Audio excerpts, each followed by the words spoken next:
In a war where nations gambled their survival on machines of metal and fire, the sky became a battlefield of speed, desperation, and raw innovation. Pilots climbed into cockpits, knowing a single second could decide whether they lived or vanished into smoke and debris. Engineers pushed piston engines far beyond their limits, chasing every mile per hour like it was life itself. What the world remembers as legendary aircraft were, in truth, born from fear, failure, and a brutal race against advancing enemy technology. Some fighters became icons by chance, others by blood, and a few by sheer impossible speed that stunned even the men who flew them. Behind every record-breaking aircraft was a story of sleepless nights, broken prototypes, and the desperate hope that one more breakthrough might turn the tide of the war. And now, for the first time, we're revealing the shocking truth behind the fastest propeller fighters ever to tear across the sky, machines so advanced for their time that they blurred the line between genius and madness. This isn't just a list, it's the hidden, adrenaline-fueled race that determined who ruled the air and who never came home. In the blink of an eye, the world was changed forever. In World War II, the question remained, which piston engine fighter was truly the fastest in real combat? Today, we're answering it using verified level flight top speed data, taken from official trials, wartime documents, and authenticated performance tests. Here are the 8 fastest propeller-driven fighters that actually flew during World War II. These are not paper concepts or prototypes that never took off, but real aircraft that reached production and often faced bullets in flak and frontline service. Their blistering speeds came from breakthrough engineering, urgent innovation, and a relentless drive to seize control of the skies during humanity's most destructive war. So let's count down from number 8 to the fastest piston fighter that ruled the air in 1945. At number 8 is Germany's Focke-Wulf FW190D9, capable of reaching for 126 miles per hour. Nicknamed the Dora, this long-nosed version was a major leap from the earlier radial engine FW190 that had haunted Allied pilots since 1941. The D9 swapped the BMW radial for a Junkers Jumo to 1.3A inline engine, forcing a stretched nose and giving the aircraft its unmistakable profile. This upgrade transformed the 190 from a brutal low-altitude dogfighter into a high-performance interceptor able to challenge Allied bombers at altitude and duel modern American and British fighters. Production started in August 1944, and more than 700 were completed before the war ended. Luftwaffe pilots admired its improved high-altitude capability while retaining the rugged build, an exceptional roll rate that made the FW190 family legendary. In the desperate final months of the conflict, the Dora 9 fought against overwhelming Allied numbers in defense of German skies. Number 7 is Britain's Hawker Tempest V, capable of 435 miles per hour. Designed as a refined development of the Hawker Typhoon, the Tempest introduced a thinner wing and a far more powerful Napier Sabre engine that turned it into one of the RAF's most dangerous fighters. The Tempest entered service in April 1944, perfect timing to confront Germany's V-1 flying bombs. Its superb low-altitude speed made it the most effective V-1 hunter of the entire war, with Tempest pilots destroying more than 800 of the robot weapons. RAF flyers learned they could outrun the V-1 in level flight, then either blow it apart with gunfire or tip it off balance using their wing. But the Tempest was equally deadly in conventional combat. With its blend of speed, firepower, and outstanding maneuverability, it became a nightmare opponent for German fighters. During the last year of the war, Tempest units achieved remarkable kill ratios as they supported the Allied push into occupied Europe. Many pilots called it Britain's greatest piston engine fighter of all time. At number 6 is the famous Supermarine Spitfire Mk14, topping out at 446 miles per hour. This model represented the peak evolution of the legendary fighter that had protected Britain during the dark summer of 1940. But the Mk14 was a completely new beast compared to the early Spitfires. Its heart was the Rolls-Royce Griffon 65 engine, delivering over 1,000 horsepower, double the power of the early Merlin-powered Marks. This huge power boost required a reinforced airframe and a bigger tail to control the massive torque. The result was a Spitfire that could rocket upward in a climb and fight with stunning aggression, effectively at altitudes where earlier versions struggled. First flown in January 1943, the Mk14 entered frontline service in early 1944. It immediately proved its worth against Germany's newest fighters and excelled at intercepting high-altitude reconnaissance aircraft and even the emerging German jets. The Griffon's raw power gave it blistering acceleration that stunned Luftwaffe pilots, who were used to outrunning older Spitfire Marks. More than 900 were produced, serving with distinction until the end of the conflict. Before we break into the top 5 fastest fighters, I'd love to know where you're watching from and which aircraft you believe deserves the number 1 spot. Drop a comment below and tell me if any of these rankings surprised you. And if you're enjoying this deep exploration of World War II aviation, make sure to hit that subscribe button so you don't miss what's coming next. Number 5 is America's Grumman F-8F Bearcat, capable of reaching for 155 miles per hour. Designed as the ultimate lightweight carrier fighter, the Bearcat represented Grumman's push to build the most powerful aircraft that could still operate from small escort carriers that proved vital in the Pacific.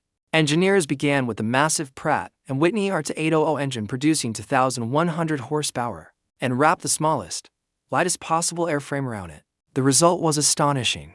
The Bearcat could rocket to 10,000 feet in just 94 seconds faster than any American fighter of its time. Its roll rate was exceptional, and despite its compact size, it carried for 20mm cannons or 6.50 caliber machine guns. Engineers began with the massive Pratt & Whitney R2800 engine producing 2,100 horsepower and wrapped the smallest, lightest possible airframe around it. The result was astonishing. The Bearcat could rocket to 10,000 feet in just 94 seconds faster than any American fighter of its time. Its roll rate was exceptional, and despite its compact size, it carried for 20mm cannons or 6.50 caliber machine guns. But the Bearcat's timing was tragic. It entered service in February 1945, too late to see combat in World War II. Only 24 reached operational squadrons before Japan entered in August. Yet its performance amazed every pilot who flew it. TUS pilots praised it as the finest handling piston fighter ever built. In the post-war years, it became the signature aircraft of the Blue Angels and set time-to-climb records that lasted decades. At number 4 is Germany's Focke-Wulf Ta-15-H, reaching for 169 miles per hour. This high-altitude interceptor embodied Germany's frantic attempt to counter American and British bombers flying above 30,000 feet, where most German fighters faltered. The Ta-15-H carried long, extended wings nearly 48 feet across, a pressurized cockpit, and a Junkers Jumo-13 East engine with a 2-stage supercharger. Together, these features gave it unmatched capability above 40,000 feet altitudes where Allied fighters could barely breathe. Up there, the Ta-15-H could outrun, outclimb, and outmaneuver almost any enemy aircraft. But like many late-war German designs, it arrived far too late. Production began in November 1944. And perhaps only 150 were built before the war ended. Few reached operational units, and fewer still saw real combat. Those that did earned genuine respect from Allied pilots who encountered them. On April 14, 1945, Oberfeldwebel Willy Resch flying a Ta-15-H engaged for P-51 Mustangs at altitude, shooting down 2 and damaging another before escaping proof of the fighter's astonishing potential. The Ta-15-H became a symbol of Germany's technological desperation in the war's final months. It was an exceptional aircraft that arrived at a moment when Germany no longer had the fuel, trained pilots, or operational infrastructure to use it to its full potential. What could have been a game-changer in 1943 became little more than a historical footnote by 1945. Number 3 is the Republic P-47M Thunderbolt, capable of reaching for 172 miles per hour. This specialized variant of the famed Jug was created for one mission: catching and destroying Germany's fast, high-altitude fighters and jets that appeared over Europe in late 1944. The P-47M used a heavily modified Pratt & Whitney R2800-57 engine with an upgraded turbocharger, water injection for emergency power, and numerous weight reduction improvements. These changes turned the already quick Thunderbolt into a high-altitude interceptor, capable of challenging German jets and achieving speeds that stunned pilots used to older P-47 variants. Only 130 P-47Ms were produced, entering service in December 1944 with the 56th Fighter Group the only unit to fly them. The 56th specifically requested a faster Thunderbolt to counter the growing German jet threat. In real-world use, the P-47M proved temperamental. Its high-performance engine demanded precise maintenance, and early models suffered severe engine failures that grounded the entire fleet for weeks. Once these issues were fixed, the P-47M became deadly. It combined the Thunderbolt's famous toughness and heavy firepower with speed that could match or outrun nearly every German piston engine fighter. The 56th Fighter Group flew the P-47M until the war ended, scoring victories against both traditional fighters and early German jets. It represented the absolute performance limit of the P-47 design. At number 2 was Germany's remarkable Dornier Do 335 File, the aero capable of 474 miles per hour. This aircraft was unlike any other fighter of World War II, featuring an innovative push-pull layout with engines mounted at both the nose and tail. The design was ingenious. By placing one Daimler-Benz DB603 engine in the nose and another behind the cockpit, powering a rear-pusher propeller, Dornier removed the drag of wing-mounted engines while doubling total horsepower. The result was a fighter with incredible straight-line speed, heavy armament, and enough protection to make it a terrifying combat opponent. But like many late-war German creations, the Do-335 arrived too late and in extremely limited numbers. Delays meant the first prototype didn't fly until October 1943. Production machines reached evaluation units in early 1945, but perhaps only 37 were completed before Germany collapsed. None saw true combat, although several participated in high-speed tests that confirmed their exceptional capabilities. The Do-335 showcased German engineering at its most inventive and its most desperate. It was fast, rugged, and unlike anything else airborne at the time, but its mechanical complexity, its late debut, and Germany's failing war industry ensured it never proved itself in actual battle. A light test. Pilots who flew captured examples after the war universally praised its speed and flight qualities. It arrived 2 years earlier, and at number 1, the fastest propeller-driven fighter of World War II, the North American P-51 Mustang, reaching an incredible 487 miles per hour. This final evolution of the iconic Mustang marked the absolute pinnacle of American piston engine fighter engineering. The P-51 wasn't just a modified P-51D, it was a complete redesign from the ground up, calling it one of the greatest piston engine fighters ever built. Engineers shaved nearly 1,500 pounds from the aircraft using lighter structural methods, a reworked fuselage, and elimination of unnecessary equipment. They fitted the powerful Packard V1650-9 engine, the American-built version of the Rolls-Royce Merlin, equipped with water injection for emergency horsepower. The result was a fighter that could almost touch 500 miles per hour in level flight. But speed was only part of the story. The massive weight reduction dramatically improved the Mustang's handling.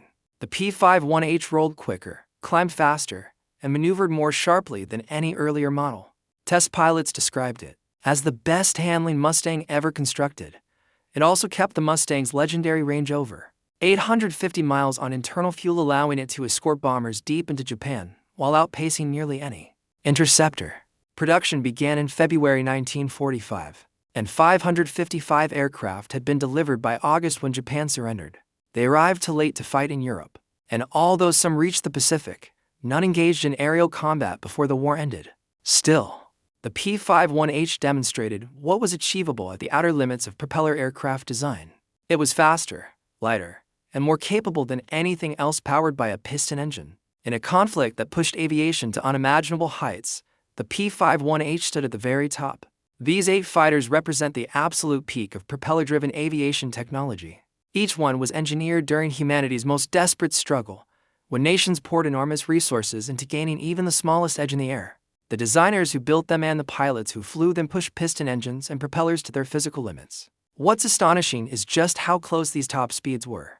Only 61 miles per hour separates the FW190D9 at number 8 from the P-51 at number 1. Every single mile per hour came from endless test flights, careful refinements, and urgent wartime innovation. Each aircraft on this list was a technological masterpiece, often the difference between life and death for the men in the cockpit. And while speed wasn't the only factor in air combat, maneuverability, range, firepower, reliability, and pilot skill all mattered greatly. Speed could decide everything in seconds. Catching a bomber before it reached its target could save thousands of lives. Escaping superior enemy numbers meant surviving to fight another day.